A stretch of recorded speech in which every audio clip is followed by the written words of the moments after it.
boa noite. Ranking da Unesco com 57 países coloca o Brasil em posição nada honrosa como o segundo país de mais alta taxa de mortes por violência, resultado que implica enorme custo humano, social e econômico. Nesse cenário, São Paulo se destaca entre os 27 estados brasileiros, conquistando a 25ª posição pela queda progressiva e expressiva da criminalidade. E hoje em questão debate, os desafios da segurança pública em São Paulo.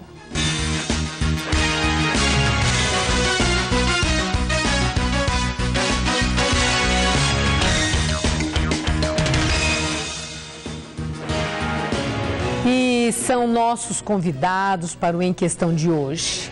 O jurista Walter Maierovitch, que é presidente do Instituto Giovanni Falcone de Ciências Criminais. Também conosco, Eduardo Mui Laerte, advogado criminalista. Eduardo Mui Laerte foi secretário de Segurança Pública de São Paulo no governo Franco Montoro. Por sinal, naquela época, fui informada agora, Maierovitch era o corregedor de polícia no governo Montoro. Tenho, portanto, duas pessoas com experiência vivida e relevante na questão da segurança pública. Muito obrigada pela presença, por estarem aqui. E eu quero exatamente começar com isso. São Paulo conquistou créditos na redução dos índices de criminalidade. Entretanto, uma série de fatos, quando se divulga o balanço da Secretaria da Segurança Pública, que deixa as pessoas temerosas aos crimes da moda, esses arrastões em shopping centers, arrastões em condomínios que eram ilhas de segurança e mesmo o interior, né, que vivia em paz. Tanta gente optou por deixar São Paulo e morar no interior, já enfrentando aqueles problemas de insegurança que eram muito típicos da grande cidade. Essa mudança de perfil, mesmo com as conquistas, o paulista, tanto paulistano como paulista, Maierovitch, tem razão ainda por ter medo, por sentir medo? Tem razão. Se a gente andar pelas ruas, eu moro ali na zona de Pinheiros, então às vezes pego a Avenida Sumaré, às 9 horas da noite, tudo escuro, ninguém para. Quando fura um pneu, a gente vê muito pavor, as pessoas deixam o carro e correm até um posto para pedir socorro. E não é só esse sentimento de medo sem causa. Evidentemente que nós estamos diante de uma criminalidade raivosa. Podemos ver, por exemplo, esta semana o caso de homofobia. Nós temos ainda a violência de outros campos também, racismo em sentido mais amplo, a intolerância regional que também apareceu há 2 semanas via internet, mas nós temos um quadro internacional que também não é muito bom, mostrando, por exemplo, na França as expulsões de ciganos. Então, esse quadro de intolerância não gera assim, um medo sem causa. Essa violência é muito latente e, evidentemente, o cidadão percebe. Eu acho que a questão, não sei o que o Eduardo pensa, mas a questão que eu vejo bem é no sentido, será que o dispositivo constitucional, que fala do dever do Estado, mas também fala da responsabilidade do cidadão em termos de segurança pública, será que existe uma sinergia? O Estado escuta o que o cidadão quer e vice-versa, o cidadão está contente com o Estado? Parece que esse dispositivo constitucional, que é o artigo 144, não está atendendo. Mui Laerte, essa questão do medo, né? Quando a gente vê que nos 27 estados, Santa Catarina seria o de menor índice de violência, Alagoas de maior índice de violência, mas São Paulo está numa posição que é interessante, no 25º lugar, quer dizer, está entre os estados menos violentos, né? E nós estamos falando do medo de quem mora em São Paulo, tanto do interior como quem mora na capital. É complicado, né? E ver que os créditos conquistados não tranquilizam. Realmente não tranquilizam, Maria Lídia, porque o problema de segurança continua sendo um problema crônico E as pessoas têm razão de ter preocupação e de ter medo. Os grandes centros urbanos no mundo inteiro hoje em dia são perigosos, a não ser em algumas zonas muito protegidas. O Rio é perigoso, São Paulo é perigoso, mas se você for ao centro de Salvador, também é perigoso.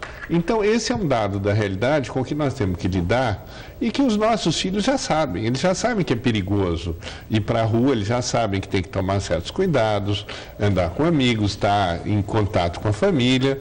Agora, isso é um dado da realidade. O importante é saber o que se pode fazer, como diz o Walter, o cidadão, as pessoas, mas também o Estado. Quer dizer, como é que está para melhorar essa situação? Eu acho que São Paulo tem avanços consideráveis, mas eu acho que há alguns outros pontos em que dá para avançar bastante ainda. Bom, essa responsabilidade do cidadão em relação à segurança, eu fiquei intrigada, né? Porque eu já vejo que as pessoas, ainda movidas pelo medo, né? Elas estão levantando muros, colocando grades, câmeras de proteção, contratando segurança privada. O que mais que o cidadão pode fazer? Eu acho que teria que ter Existem os conselhos de segurança, mas por um erro estratégico, esse conselho está na mão da Polícia Militar. Então, isso já afasta muito o cidadão. Tem que ser um conselho civil. Seriam esses conselhos? São chamados? Conselhos, tem os conselhos municipais, tem até o Conselho Nacional. Mas eu acho que não existe. Então, se dá uma aparência. Mas eu acho que o que o cidadão tem que... por organizações não governamentais, por vários segmentos, ele tem que começar a discutir algumas questões fundamentais. É evidente, qualquer criminalista, e está aqui o Eduardo, sabe que se você reduzir o universo do número de pessoas a serem protegidas, a proteção será melhor, evidentemente. Então, por que aqui no Brasil ainda não se discute a municipalização da segurança? É evidentemente que não para todas as cidades, senão com cidades muito pequenas, o prefeito vai virar o xerife e vai ser um problema muito sério.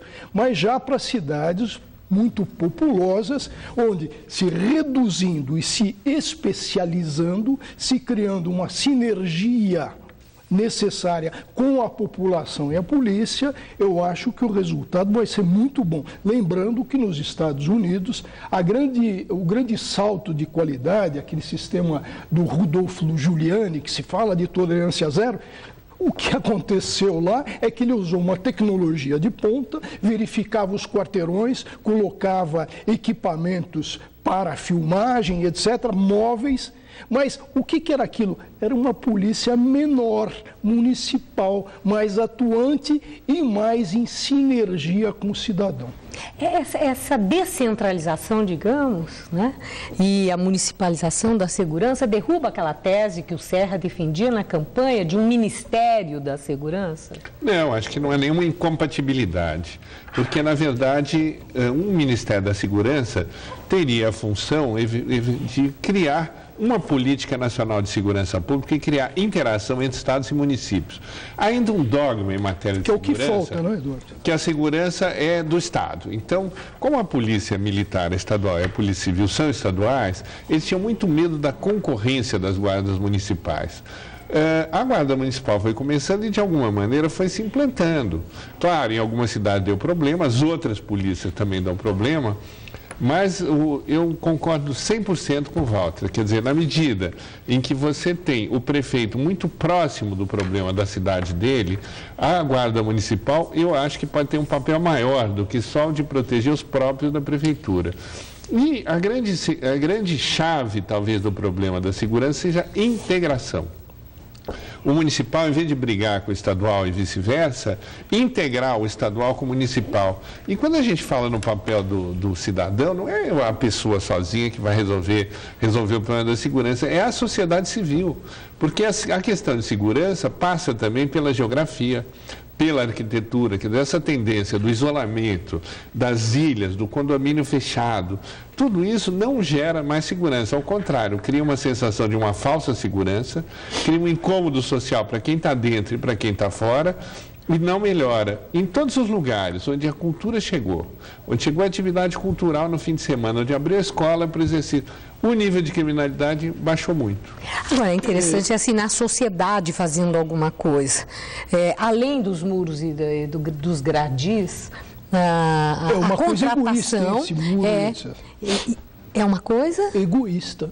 Egoísta, quer dizer, eu me protejo. Eu me protejo do meu condomínio. Porque é um egoísta que não funciona. Que não funciona, né? Mas contrata, né, essa segurança privada que cresceu tanto, que sugere, né, ser a evidência da falência da segurança pública, a segurança privada. E, além disso, as tais milícias, principalmente no Rio de Janeiro, e que outro dia o Luiz Eduardo Soares dizia que o grande problema não é nem mais o crime, o narcotráfico, mas sim as milícias. Com a presença de agentes do Estado. Bom, e aí então entra. Então, isso é uma ação da sociedade civil.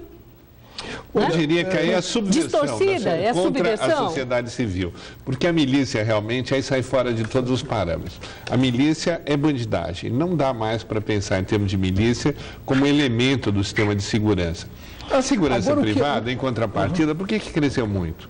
Porque a segurança pública não dá conta, como a medicina pública não dá conta, o SUS não dá conta. Por que a gente paga um plano de saúde? Por que quase todo mundo paga um plano de saúde? É porque há um fenômeno mais geral de falência do Estado. A educação pública está ruim, a saúde está ruim, a segurança está ruim. O que não quer dizer que não possa melhorar em termos de segurança. Pode, como pode melhorar em termos de saúde e de educação. Há muito esforço aí que é necessário, mas vale a pena. Eu queria dar um passo atrás na questão do Ministério, que foi dito. Veja, o Brasil já teve um Ministério do Interior. Quando se fala no Ministério do Interior, se troca de rótulo, tá? Mas é o responsável pela segurança pública. Ali no Ministério do Interior, e a gente tem que ver agora o resultado de quarta-feira, na Itália, com a prisão de um grande camorrista foragido há 15 anos. Então, se a gente olhar o resultado, nós vamos ter um ministério que faz o quê? A coordenação entre as várias polícias. E a responsabilidade para a prisão desse mafioso foi nada mais, nada menos do que a Polícia Móvel de Nápoles, mas coordenada com o setor de informações, de inteligência. E como se faz isso? Por meio do Ministério do Interior, que fornece os instrumentos adequados. Portanto, eu acho que o Brasil tem que voltar a ter um Ministério do Interior, porque não dá mais para suportar, por exemplo, no Ministério da Justiça, uma Secretaria Nacional de Segurança Pública. O que ela faz, Eduardo? Você é capaz de lembrar de alguma coisa útil? Efetivo. Eu tenho sempre dúvida, Walter, quando falam em criar ministério, porque eu acho que o Ministério da Justiça, bem ou mal, tem um papel.